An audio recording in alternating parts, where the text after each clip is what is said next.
Power star पवन भैया ने अपने इंटरव्यू में शुभांकर भैया को अपने दिल की पूरी बात बता दी।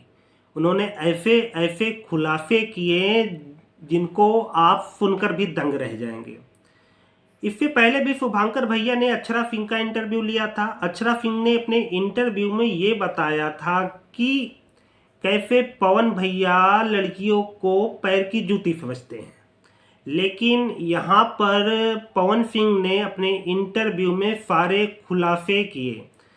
पवन भैया ने अपने दिल की बात बताते हुए अक्षरा सिंह के बारे में वो खुफिया जानकारी भी दी जिसके बारे में शायद आप नहीं जानते हैं। देखिए पूरे इस इंटरव्यू को, तभी आप जान पाएंगे कि अक्षरा सिंह और पवन सिंह का क्या कनेक्शन था, क्या बॉन्ड था और क्या इनकी केमिस्ट्री थी। देखिए पूरी वीडियो को, तभी आप जान पाएंगे कि पवन सिंह क्या है।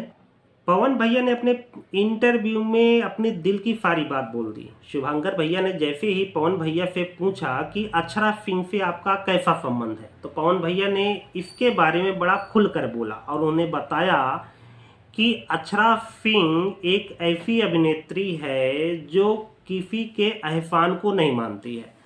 जब आप इस पूरे इंटरव्यू को देखेंगे तो पाएंगे कि पवन सिंह और अक्षरा सिंह का क्या बॉन्ड था, उनकी क्या केमिस्ट्री थी, उनका कैसा रिलेशन था, उनके संबंध कैसे खराब हुए।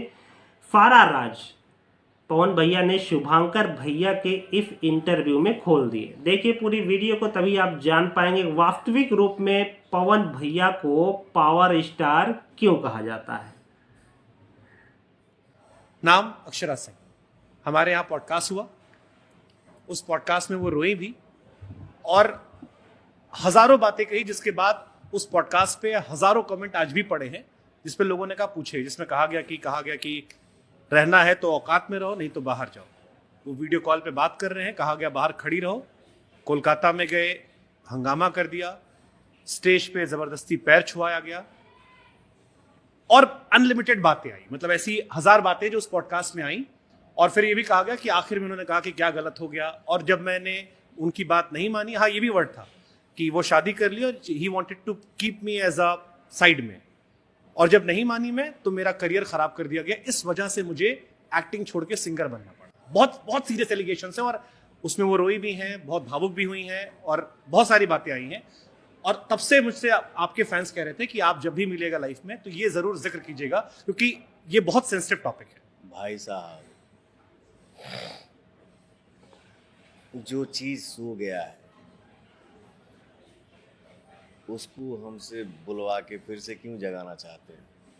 एक बार कहकर खत्म कर सकते हैं आप, वंस फॉर ऑल जिसे कहते हैं ना कि सर क्योंकि है ना, ये अभी साल भर के अंदर ही घटना, ऐसी भी नहीं पुरानी बात ही है। यही है ना कि बोल देने से खत्म नहीं होगा, फिर से शुरू हो जाएगी। नहीं, उन्होंने मुझसे कहा था कि ये उनका आखिरी है, इसके बाद वो जीवन में कभी भी इस टॉपिक को नहीं कहेंगे, लेकिन इस बार वो कहना चाहती थी ताकि दुनिया जाने क्या हुआ था उनके साथ।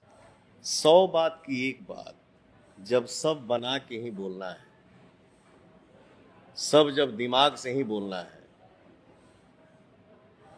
तो उसका सर मैं बोला ना कि हर बात का सफाई नहीं देना चाहता। भगवान के देर में, भगवान के घर में देर है, अंधेर नहीं। मैं क्या हूं, आप क्या हैं, हमारे बाप दादा कह गए कि बेटा दीवाल का भी कान होता है। मैं क्यों बोलूं सर, मुझे नहीं बोलना। लेकिन आपको नहीं लगता, जैसे एक मुझे पर्टिकुलर घटना याद आई, कहा गया कि एक स्टैम्प पेपर मंगाया गया, उसमें कहा गया कि तुम साइन करो कि मेरी प्रॉपर्टी में भविष्य में किसी विवाद में तुम कुछ नहीं करोगे। मेरी आपकी माता जी का भी जिक्र किया गया कि आपने अपनी माता जी के हवाले से इस बात, और ये सारी बातें सार्वजनिक तरह पे ये कैमरे के सामने की बात है क्या? हाँ, सारी बातें कि ऑन कैमरे पे है कि एक स्टैम्प पेपर मंगाया गया आपकी शादी से पहले, जिसमें कहा गया कि मेरी मम्मी ने कहा है मेरी माँ की खुशी के लिए तुम ये कर दो कि तुम मेरी प्रॉपर्टी में हिस्सा नहीं लोगी, भविष्य में कुछ ऐसा नहीं कहोगी, और मुझसे जबरदस्ती पर साइन करवाया गया। हाँ सर, ये सत्य है। जो सत्य है मैं बोलूंगा, बोल ही दूंगा। ये फैक्ट है पवन जी। बहुत और ये बातें क्यों हुई, मेरी माँ ने ये बात क्यों बोला, काहे बोला, ये भी तो सोचना चाहिए ना।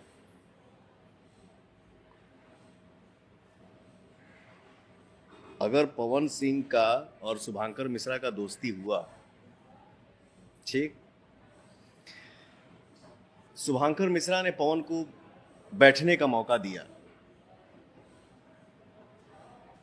भोजपुरी इंडस्ट्री में मैं नहीं बोलता सर, लेकिन होता है, मजबूरी हो जाता है कभी कभी बोलना। आप अपने जो आप चैनल चला रहे हैं उस पे लिखिएगा कि भोजपुरी का सलमान खान कौन है, या ये गूगल पे ही सर्च कर लीजिए, वो दिख जाएगा आपको। मैं बोलता नहीं हूं, मैं माफी चाहता हूं अपने दुनिया जहान से। इतना तो जरूर है सर, पवन को कोई पैसे से नहीं खरीद सकता है, बट आंसू पे जरूर बिक जाता हूं। पवन को आंसू ही खरीद सकता है। खैर, अगर शुभांकर मिश्रा ने पवन को बैठने का मौका दिया, भाई बैठो ना, और दोनों का जब क्लोजनेस बढ़ता जाएगा तो आपके परिवार में माता को, पिता को, बड़े भाई को जब पता चलेगा कि पवन का पीछे का हिस्सा क्या है, तो शुभांकर को एक बार जरूर बैठा के समझाएगी माँ, चाहे बड़ा भाई या पिता, कि जो कर रहे हो वो सही नहीं है। अगर तुमको यही करना है, या तो तुम वही चुन लो, और नहीं तो इसको चुन लो। उस वक्त आप क्या करेंगे? अगर आपको अपनी माँ से प्यार है, जाहिर सी बात है आप माता जी की बात सुनेंगे। तो सर मैं इससे ज्यादा क्या बोलूं? कोई बोलने को बोल दिया कि मेरे से ये करवाया गया, मेरे साथ ये हुआ, मैं ये नहीं बोलना चाहता हूं, माफी चाहता हूं अपनी जनता से, बट भाई ने खुद दिया, भाई खुद नहीं दिया, सॉरी, माफी चाहता हूं। नहीं ठीक है, वो भाई ने, हमारे यहाँ भाषण समझते हैं, खुद भाई ने छेड़ देना मतलब। भाई ने पूछा, बट उनसे आप ये नहीं पूछिएगा कि मैडम आप किस स्थिति में पवन सिंह के साथ बैठी और आपको बैठाया। उनका कहना था आप कि उस टाइम क्या थी? उनका कहना था कि मैं उनसे बहुत, ये भी उन्होंने जिक्र किया कि मैं उनसे बहुत प्यार करती थी, मुझे उनसे शादी करनी थी, मैं अपने घर से रोज सुबह उठती थी, उनके घर जाकर उनको उठाती थी, खाना खिलाती थी, उनकी पूरी दिनचर्या की जिम्मेदारी मेरी थी, ये उन्होंने जिक्र किया।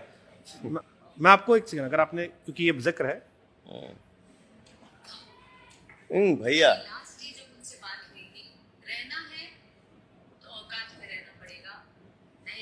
ये भी फैक्ट है, रहना है तो ढंग से रहिए, नहीं तो नमस्ते प्रणाम करिए, ये सत्य है।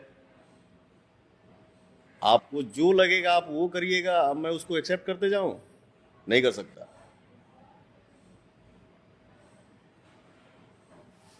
अगर मैं गलत हूं